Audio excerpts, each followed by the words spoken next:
Hello guys, I hope you're all fine. Today, before getting into the topic, I would like to do a small prayer in the name of Jesus Christ. So close your eyes. Heavenly Father, who art in heaven, hallowed be thy name. Thy kingdom come, thy will be done on earth as it is in heaven.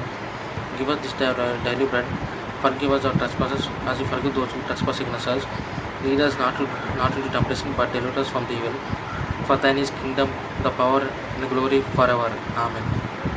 Thank you guys. So let's get into the topic.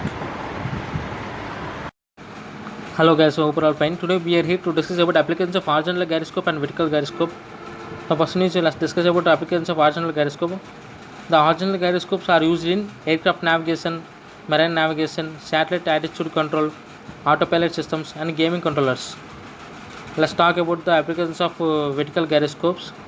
Vertical gyroscopes are used in vehicle stability control, used in robotics, used in virtual reality headsets, whereas vertical gyroscopes are also used in camera stabilization systems. Vertical gyroscopes are also used in smartphones and tablets. This is all about the applications of horizontal and vertical gyroscopes. I hope you understand guys. Thank you.